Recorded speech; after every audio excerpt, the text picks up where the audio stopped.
ცოცხლები არიან, უბრალოდ ძინავთ. მამრებს არ აძინებთ?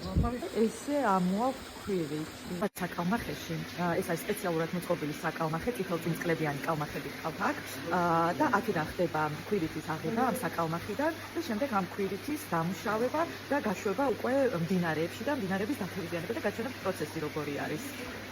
აი ასე ამოიყვანენ აუზიდან კალმახებს. გამხელებია, ამხელა კალმახები პირველად ვნახე მართლა.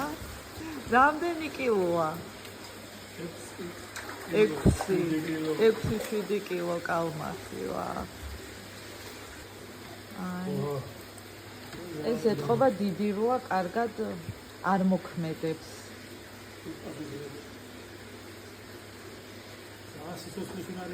სანამ ბოლო იმას გავი. ეს პერიოდი აი ეს პატარა მალე დაიძინა და ესე დებენ ქვირითს.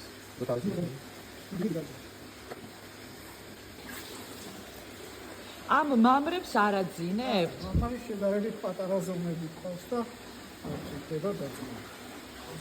საკმარისია? ერთი წელი საკმარისია. უბრალოდ განსაკუთრებული პოპულაციისთვის მიყენებთ მაქსიმალურად განსარმამებს. და ბევრს გენეტიკურად ძლიერი არის. ეხლა ჩვენ უნდა დავასხათ. ძემჟავა უკვე ქვირითს აერია. კალმახი შეიძლება. ეხლა აქტივაციის პროცესი რო დაიწყოს, ამას ჭირდება წყალი. ეხლა დავაკვირდით და ესე დავკარგეთ. ეხლა ეს არის ფერი განაყოფიერების პროცესი. ეხლა რამდენი ხანი უნდა დაველოდოთ? ძემჟავა აქტიური არის დაახლოებით 40 წამი 1 წუთის განმავლობაში. ამაზე მეტის მოსვლას არ ზრია. აჰა. ეხლა 1 წუთს ამას დავაწყდით. ხაფით ის მაჩვენებელი არის განაყოფიერების პროცესი დაწყებული არის წარმატებულად. ეხლა ჩვენ კიდევ 1 წუთი დაველოდოთ. შემდეგ ეს წყალი უნდა გავრიცხოთ. სუფთა წყაროს წყლით და დავიდეთ საინკუბაციო მოწყობილობაში, სადაც დაახლოებით 60-დან 120 დღემდე დაჭირდება გამოჩეკას.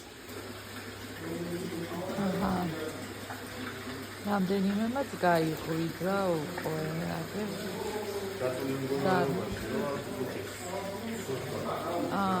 ისევ დაუბრუნდებიან გარე აუზებს.